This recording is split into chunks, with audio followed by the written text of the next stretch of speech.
Hello friends, कैसे हो सब लोग। आई होप सब लोग अच्छे होंगे, बेहतर होंगे और स्वस्थ होंगे। Welcome to affairs cloud learn to lead. तो आज हम डिस्कस करेंगे बहुत ही important current affair 28 of Feb 2021 के। तो संडे था 28 फेब को, तो इसलिए 28 को पब्लिश नहीं कर पाए, तो आज इसको पब्लिश कर रहे हैं। तो गाइस आप देख सकते हो यहाँ पे दो बेस्ट इमेजेस, लेकिन आज हम डिस्कस करेंगे 10 से 11 बहुत ही इंपॉर्टेंट करंट अफेयर्स। तो वीडियो को बिल्कुल लास्ट तक देखते रहना है। और गाइस सारे स्टूडेंट से एक रिक्वेस्ट है कि यार वीडियो को लाइक जरूर करना है, शेयर जरूर करना है और चैनल को सब्सक्राइब करना है अगर आप पहली बार इस चैनल पे आए हैं।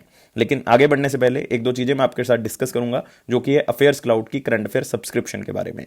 आप हमारी अफेयर्स क्लाउड की जो करंट अफेयर की सब्सक्रिप्शन है, जिसमें हम आपको पीडीएफ्स प्रोवाइड करते हैं, वो कैसे आप परचेज कर सकते हो, उसके लिए आपको हमारी एप्लीकेशन को डाउनलोड करना होगा। एप्लीकेशन का नाम क्या है? Careers cloud. एप्लीकेशन का नाम याद रखना है, अफेयर्स क्लाउड नहीं है, करियर्स क्लाउड है।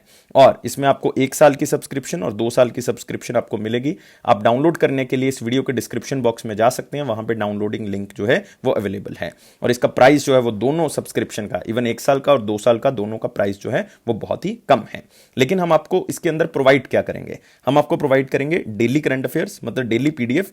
डेली पीडीएफ में 2 तरह की पीडीएफ होंगी, एक में डिटेल्ड करंट अफेयर होगा, एक में जो है वो करंट अफेयर होगा क्वेश्चन एंड आंसर फॉर्मेट में, ताकि आप करंट अफेयर्स को इजीली रिवाइज कर सको। नेक्स्ट होगा weekly PDF. Week wise current affair को अरेंज किया गया ताकि आप उसको दोबारा दोबारा जो है वो क्या कर सकते हैं, रिवाइज कर सकते हैं। नेक्स्ट होगा वीकली टेस्ट, अपने आप को जांचने के लिए कि मुझे कितना करंट अफेयर याद रहता है, उसको देखने के लिए आपको वीकली टेस्ट जो है वो देना चाहिए। नेक्स्ट होगा मंथली पीडीएफ सेक्शन, जिसमें हम आपको अलग अलग तरह की पीडीएफ प्रोवाइड करते हैं आपके एग्जाम को देखते हुए, और आपकी कन्वीनियंस के अकॉर्डिंग हम इसको बनाते हैं। लाइक स्टडी पीडीएफ, इसमें हम आपको डिटेल्ड करंट अफेयर पूरे महीने का देते हैं ताकि आप आराम से करंट अफेयर को पढ़ सको, जैसे आप न्यूज़पेपर से पढ़ सकते हो। Next is the question and answer PDF, मतलब करंट अफेयर को रिवाइज करने के लिए, थ्योरेटिकल फॉर्म के करंट अफेयर्स को रिवाइज करने के लिए इस पीडीएफ का आप यूज करोगे। नेक्स्ट होगा पॉकेट पीडीएफ, मतलब आप करंट अफेयर को जल्दी जल्दी में रिवाइज करने के लिए एग्जाम से पहले इसका यूज कर सकते हैं। नेक्स्ट होगा banking, finance and economy section, अपने आप में एक इंपॉर्टेंट सेक्शन है, बिकॉज ये उन बच्चों के लिए हम खास तैयार करते हैं जो बैंकिंग एग्जाम की तैयारी कर रहे हैं। नेक्स्ट होगा टॉप 100 करंट अफेयर, मतलब बेस्ट 100 करंट अफेयर आपको मिलेंगे, वो भी क्वेश्चन एंड आंसर की फॉर्म में, वो भी पूरे महीने का। तो आप इसको बार बार रिवाइज कर सकते हैं ताकि आपको एग्जाम में हेल्प हो सके। तो यार ये सारी चीजें आपको हर महीने मिलेंगी, आप देख सकते हो। और किस तरह से आपका करंट अफेयर कवर करवाया जा रहा है, उससे आपका करंट अफेयर सेक्शन बहुत ज्यादा स्ट्रांग हो जाएगा। और हम इसको बहुत ही कम प्राइस पे जो है वो प्रोवाइड कर रहे हैं। आप एक बार एप्लीकेशन को डाउनलोड करें, प्राइस को एक बार चेक करें, आपको खुद आइडिया हो जाएगा कि कितने कम प्राइस पे हम इसको प्रोवाइड कर रहे हैं। और इसके ऊपर भी हम 10% एक्स्ट्रा डिस्काउंट दे रहे हैं। वो किस तरह से मिलेगा? अगर आप इस कोड को यूज करेंगे ASH10, तो आपको 10% एक्स्ट्रा डिस्काउंट जो है वो मिल जाएगा। तो स्टार्ट करते हैं आज का 28 ऑफ फरवरी 2021 का करंट अफेयर, जो कि बहुत ही important current affair, important questions को कवर करेंगे। लेकिन उससे पहले फिर से एक बार रिक्वेस्ट करना चाहूंगा उन बच्चों से जो अभी जुड़े हैं कि यार वीडियो को लाइक कर दें, शेयर कर दें मैक्सिमम टू मैक्सिमम, और साथ ही जो है वो चैनल को सब्सक्राइब जरूर कर दें। तो स्टार्ट करते हैं हमारे पहले सेक्शन के साथ, जो कि मोस्ट इंपॉर्टेंट क्वेश्चन सेक्शन है, जिसमें हम 4 से 5 करंट अफेयर्स को क्या करेंगे, डिस्कस करेंगे। तो स्टार्ट करते हैं पहले करंट अफेयर्स के साथ। PM Modi ji inaugurated second Khelo India national winter games 2021 in which state और यूटी। तो आप क्वेश्चन को पढ़ के ही आइडिया लगा सकते हैं कि कितना इंपॉर्टेंट ये क्वेश्चन है कि सेकंड खेलो इंडिया नेशनल विंटर गेम्स 2021 किस स्टेट और यूटी में हुई है। तो मैं आपको बताना चाहूंगा कि 2020 का भी एक इवेंट हुआ था, मतलब वो पहली खेलो इंडिया विंटर गेम्स थी, नेशनल विंटर गेम्स थी। लेकिन यार वो 2 जगह पे हुई थी, वो जम्मू एंड कश्मीर, लद्दाख दोनों में हुई थी, क्योंकि उसको 2 इवेंट में डिवाइड किया गया था। एक तो खेलो इंडिया लद्दाख विंटर गेम्स में, और वो कहां पे हुई थी, लेह में। एक खेलो India Jammu and Kashmir winter games में, वो गुलमार्ग में हुई थी। लेकिन इस बार एक ही जगह पे हो रही है, और आंसर क्या होगा इसका? आंसर होगा जम्मू एंड कश्मीर, और गुलमार्ग में फिर से हो रही है, लेकिन इस बार जगह जो है वो एक ही है। इसका मेन जो एम है वो यही है, एक भारत श्रेष्ठ भारत। लेकिन यार कंफ्यूज नहीं करना खेलो इंडिया यूथ गेम्स के साथ, क्योंकि खेलो इंडिया यूनिवर्सिटी गेम्स जो है वो कहां पे हो रही है, कर्नाटका के अंदर। खेलो इंडिया नेशनल विंटर गेम्स कहां पे हो रही है, जम्मू कश्मीर के अंदर। खेलो इंडिया यूथ गेम्स कहां पे होंगी, हरियाणा के अंदर। तो यार कंफ्यूज नहीं कर लेना, आराम से आंसर को ध्यान से सोच के आंसर को लगाना है। तो आप यहां पे देख सकते हो प्राइम मिनिस्टर नरेंद्र मोदी जी ने इसका इनॉग्रेशन किया है, सेकंड खेलो इंडिया नेशनल विंटर गेम्स। तो आप यहां पे देख सकते हो गुलमार्ग जम्मू कश्मीर जो है वो इसका आयोजन कर रहा है, और इसका मेन एम है एक भारत श्रेष्ठ भारत। और 2020 में ये दो जगह पे हुई थी, मैंने बताया, खेलो इंडिया लद्दाख विंटर गेम्स और Khelo India Jammu and Kashmir winter games के नाम से। और रिसेंटली किरण रिजिजू जी, जिनके पास इंडिपेंडेंट चार्ज है youth affairs and sports, inaugurated the first ever Khelo India Zanskar winter games. तो यार नाम से पता लग रहा है जांस्कर मतलब कहां पे है, वो लद्दाख वाली साइड पे, क्योंकि जांस्कर एक बहुत फेमस रेंज है, माउंटेन रेंज, जो कि आपको कहां पे मिलेगी, लद्दाख वाली साइड पे। तो यार इसको भी आपने याद रख लेना है। और किरण रिजिजू जी के पास एडिशनल चार्ज भी है, किस चीज का, मिनिस्ट्री ऑफ आयुष का, क्योंकि श्रीपद येसो नाइक जी की तबीयत खराब चल रही थी, जिसके कारण इनके पास एडिशनल चार्ज भी दिया गया है। नेक्स्ट क्वेश्चन के ऊपर आते हैं। India first under sea tunnel to come at dash by 2023। तो 2023 तक कंप्लीट होने वाली अंडर सी टनल जो है वो इंडिया में बन जाएगी। पहली अंडर सी टनल होगी, मध्य समुद्र के बीच में से नीचे से जाएगी और 2023 तक कंप्लीट की जाएगी। कौन सी शहर में इसको कंप्लीट किया जाएगा 2023 तक? इवन एक नहीं दो बन रही हैं वो उस शहर में, और आंसर क्या होगा इसका? मुंबई होगा। तो याद रखना है मुंबई में या अंडर सी टनल बन रही है। आप देख सकते हो इस तरह से, ऊपर भी समुद्र होगा, नीचे भी समुद्र होगा और बीच में से इस तरह से टनल जाएगी, और इससे ट्रैफिक जो है वो क्या हो सकता है? कम हो सकता है, क्योंकि नॉर्थ मुंबई और साउथ मुंबई को इससे जोड़ा जाएगा। और मुंबई लॉन्च करेगा अंडर सी टनल कौन से ईयर में? 2023 में। मोस्ट इंपॉर्टेंट क्वेश्चन याद रखेंगे। और 2030 में इसका ऑपरेशन स्टार्ट हो जाएगा, मतलब ये काम करना स्टार्ट कर देंगी। और 20 metre below the sea bed, मतलब समुद्र से 20 मीटर जो है वो नीचे इसको बनाया जा रहा है। और इसमें एक वेंटिलेशन सिस्टम यूज किया जा रहा है, कौन सा? जिसका नाम है स्काडो। और ये बहुत ही अच्छा वेंटिलेशन सिस्टम है, क्योंकि इसके अंदर से जो है वो ये देखा जा सकता है कि कितनी एमिशन हो रही है और उसको बाहर निकालती है। मतलब उसमें एयर जेट लगे होते हैं, वेंटिलेशन फैंस लगे होते हैं, जिसके कारण जो है वो जितनी भी एमिशन हो रही है वो सारी की सारी बाहर निकल जाती है, जो भी टनल होती है। तो उस सिस्टम को कहा गया स्काडो सिस्टम।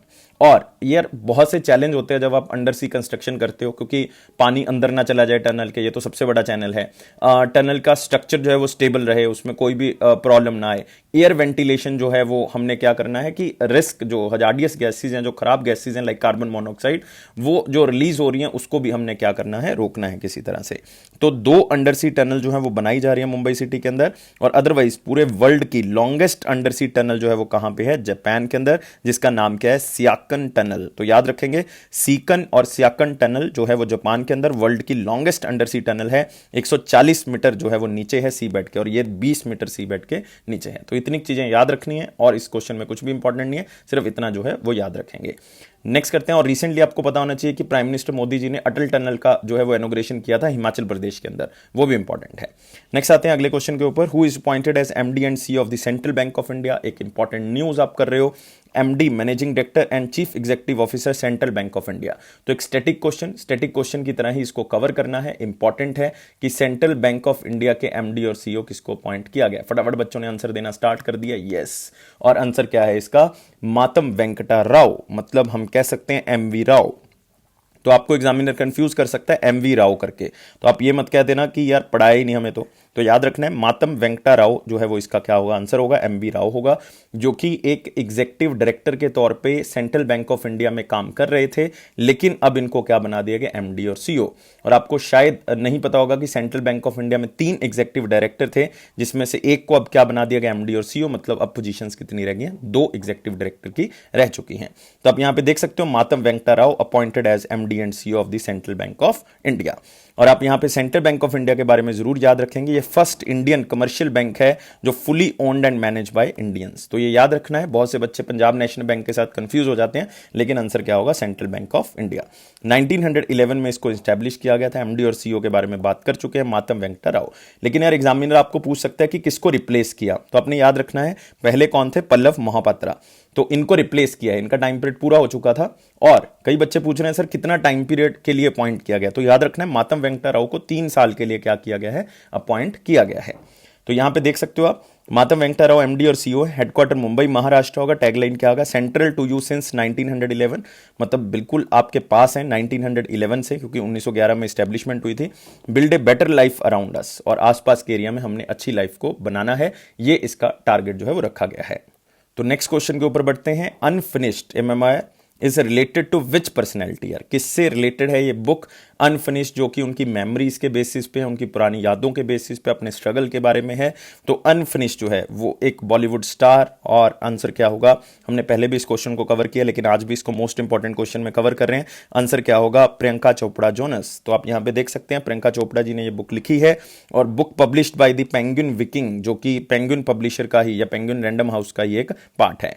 और प्रियंका चोपड़ा जी के बचपन के बारे में इसमें बताया हुआ है, उनकी टीनेज के बारे में बताया हुआ, किस तरह से उन्होंने रेसिज्म फेस किया यूनाइटेड स्टेट्स के अंदर, तो उसके बारे में बताया हुआ। 20 साल के करियर के अंदर किस तरह से उन्होंने काम किया, अपने काम के बारे में, अपनी मूवीज के बारे में, और किस तरह से यूनिसेफ के गुडविल एम्बेसडर वो रह चुकी हैं, और निक जोनस से मैरिज हुई किस तरह से, ये सारी चीजें उन्होंने लिखी हुई, मतलब उनकी मेमोरीज के ऊपर ये बेस्ड है। तो अनफिनिश्ड आपने नाम याद रखना है। आंसर क्या होगा, प्रियंका चोपड़ा। और गाइज याद रखना है कि एक फॉर्मर प्रेसिडेंट प्रणब मुखर्जी जी के नाम का भी जो मेमोरी बेस्ड जो एक बुक है रिलीज किया गया है, द प्रेसिडेंशियल ईयर्स 2012 से 17। तो इसको क्वेश्चन की फॉर्म में नहीं कवर कर रहे क्योंकि यार सारे बच्चों को पता है कि 2012 से लेकर 17 तक जो प्रेसिडेंट थे देश के वो कौन थे, प्रणब मुखर्जी। अब देहांत हो चुका है लेकिन आपने याद रखना है उनके टाइम पीरियड के बारे में इसमें चर्चा की गई है। उनके प्रेसिडेंट के टाइम पीरियड पे उन्होंने क्या डिफिकल्टीज फेस की, कौन से बिल्स के ऊपर चर्चा हुई, ये सारी चीजें इसके अंदर लिखी हुई हैं।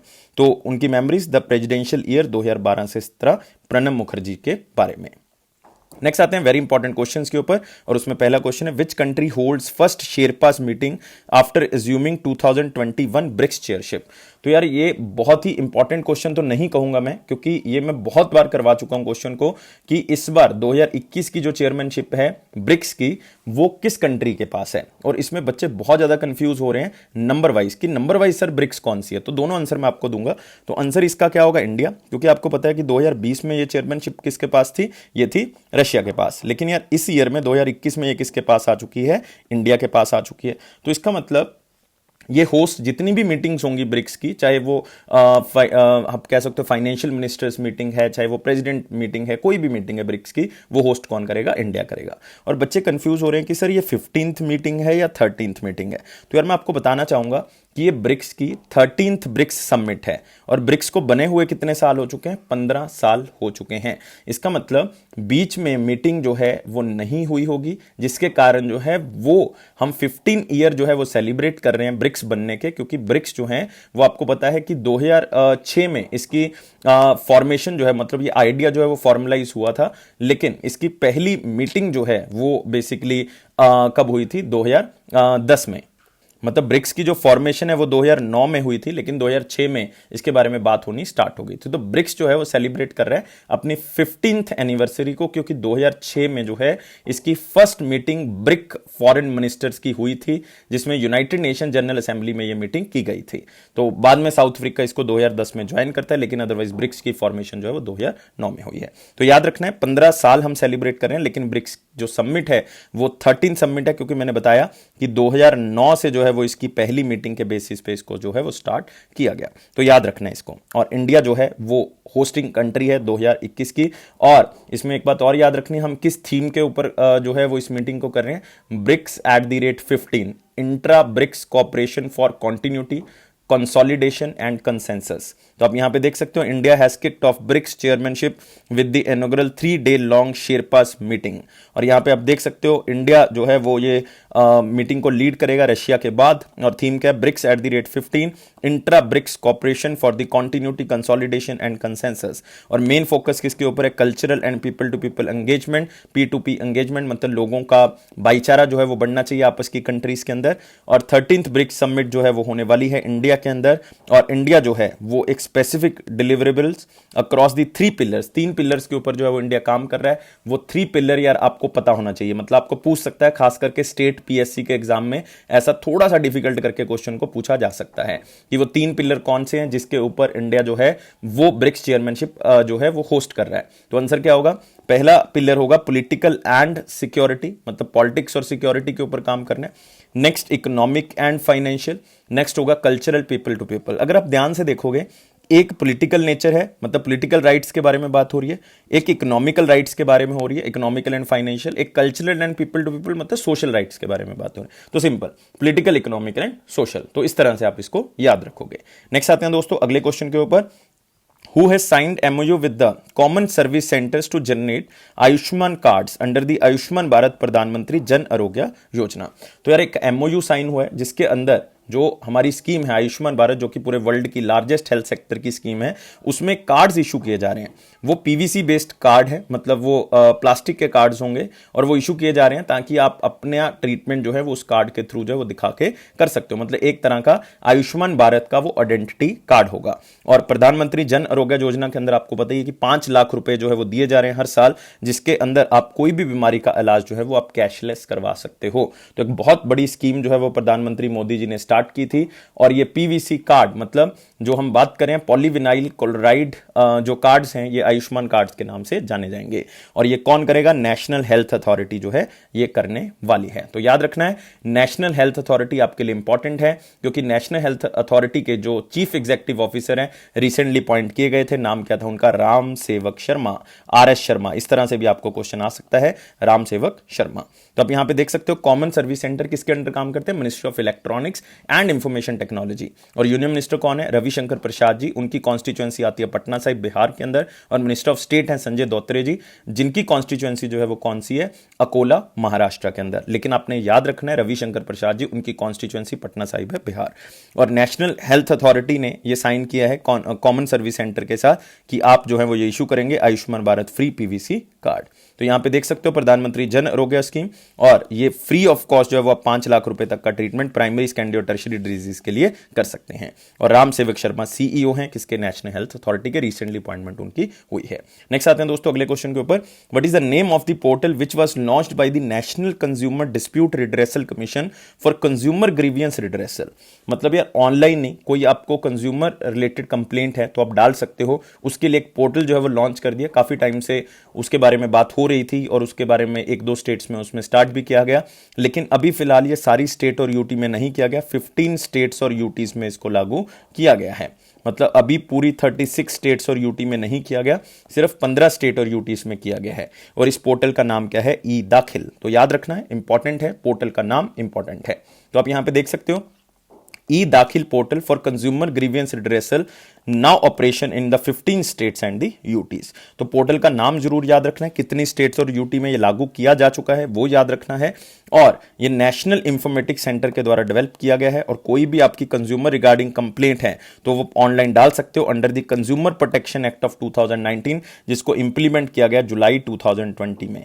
और इसके थ्रू आपने याद रखना है। और national consumer dispute redressal commission के बारे में याद रखना है। जस्टिस RK अग्रवाल जी जो है वो इसके क्या है? प्रेसिडेंट है। हेडक्वार्टर याद करने की जरूरत नहीं, ना ही कितना ज्यादा इंपॉर्टेंट है, सिर्फ याद रखना है कि इसका headquarter new Delhi, otherwise important नहीं। मेरे ख्याल से अगर नहीं भी पता होगा तब भी जो है वो आपको आइडिया लगा लोगे। लेकिन एक चीज आपने याद रखनी है, national consumer dispute redressal commission जो है वो क्वासी जुडिशियल कमीशन है, और जो कि 1988 में सेटअप किया गया था। और under the consumer protection act of 1986 इसको लागू किया गया था। लेकिन कंज्यूमर प्रोटेक्शन एक्ट के अंदर अमेंडमेंट्स हुई, लेटेस्ट अमेंडमेंट 2019, जिसको इंप्लीमेंट किया गया जुलाई 2020 में, कि ऑनलाइन भी आप कंप्लेंट्स जो हैं वो डाल सकते हैं। तो एक अच्छा वे ई गवर्नेंस आप कह सकते हो, जो मैक्सिमम गवर्नेंस को अचीव करने का टारगेट है वो सरकार यहां से पूरा कर सकती है। नेक्स्ट क्वेश्चन के ऊपर आते हैं। विच स्टेट गवर्नमेंट लॉन्च्ड ई परिवहन व्यवस्था? तो एक नया सिस्टम उस स्टेट के द्वारा किया गया है, और वो स्टेट कौन सी है जिसने ये स्टार्ट किया? ई परिवहन व्यवस्था। तो नाम से वैसे पता लग रहा है कि यार ये किससे रिलेटेड होगी? ये रिलेटेड होगी ड्राइविंग लाइसेंस से रिलेटेड, क्योंकि परिवहन है तो कार से रिलेटेड, ट्रांसपोर्ट से रिलेटेड। तो आपको कोई रजिस्ट्रेशन सर्टिफिकेट चाहिए, मतलब RC चाहिए, ड्राइविंग लाइसेंस चाहिए, इंश्योरेंस चाहिए, परमिट लेना है आपने, तो आप ऑनलाइन ही जो है वो इसको क्या कर सकते हो? डाल सकते हो। और रिसेंटली वो स्टेट जो है वो ई विधानसभा के ऊपर शिफ्ट हो चुकी है। ई बजट दिया उन्होंने, ई कैबिनेट सिस्टम चल रहा है कि जो मीटिंग्स होंगी वो पेपरलेस होंगी। तो यार वो स्टेट जो है वो हमारे पास कौन सी है? हिमाचल प्रदेश। तो याद रखना है आपके पास स्टेट कौन सी है? हिमाचल प्रदेश। बहुत ही इंपॉर्टेंट स्टेट है, और आपको पता होना चाहिए कि जो चीफ मिनिस्टर हैं वो कौन है हिमाचल प्रदेश के? चीफ मिनिस्टर हैं हमारे पास जयराम ठाकुर जी।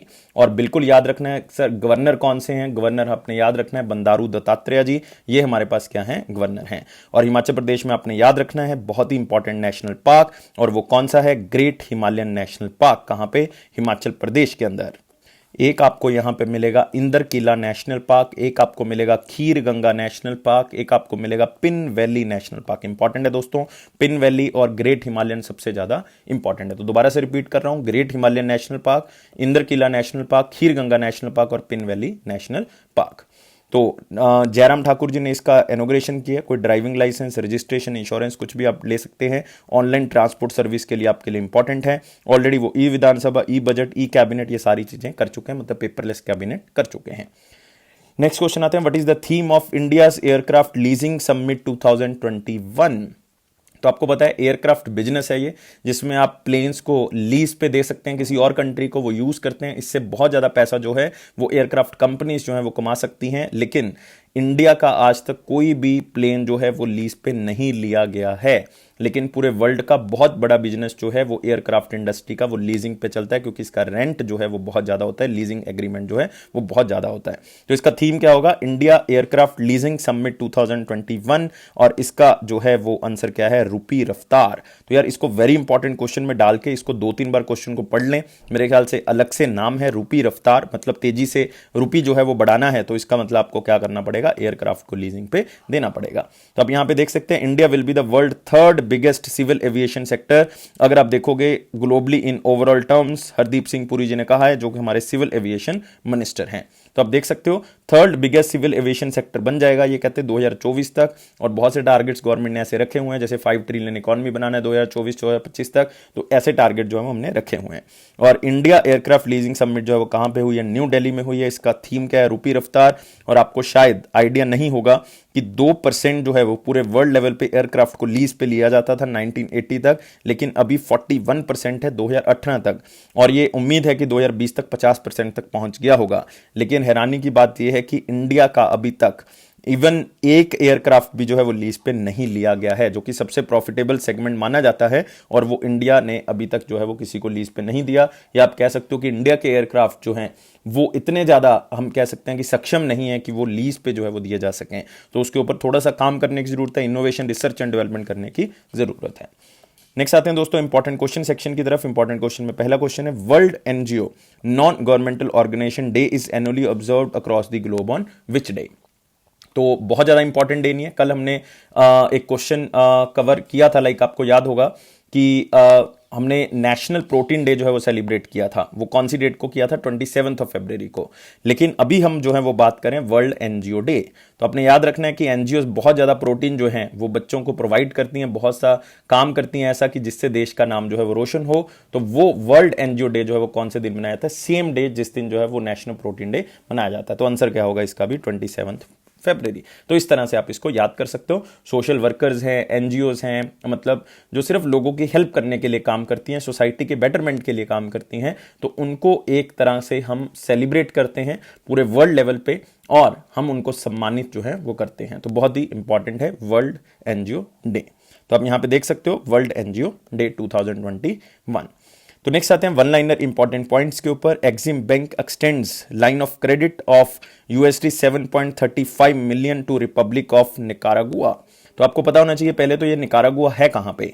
तो अगर आप पूरा वर्ल्ड मैप देख रहे हो तो उसमें आप नॉर्थ अमेरिका देखोगे, साउथ अमेरिका देखोगे, उसके बीच में बिल्कुल आपको क्या दिखेगा, रिपब्लिक ऑफ निकारागुआ। मतलब जहां पे स्टेट ऑफ हॉन्डरस है वहां पे आपको मिल जाएगा कौन सा, निकारागुआ। तो यार वहां पे हम क्या कर रहे हैं, वहां पे हम उनको हेल्प कर रहे हैं, क्योंकि आपको पता है कि यार एनजीओ डे था। तो जस्ट मैं रिलेट कर रहा हूं ताकि आपको याद हो जाए कि एनजीओ डे था कि वहां पे हमने क्या करना है, सोशल वर्क के लिए जो है पैसा वहां पे देना है। तो कंट्री का नाम जो है वो आपने जरूर याद रखना है। कंट्री का नाम जो है वो क्या है, निकारागुआ।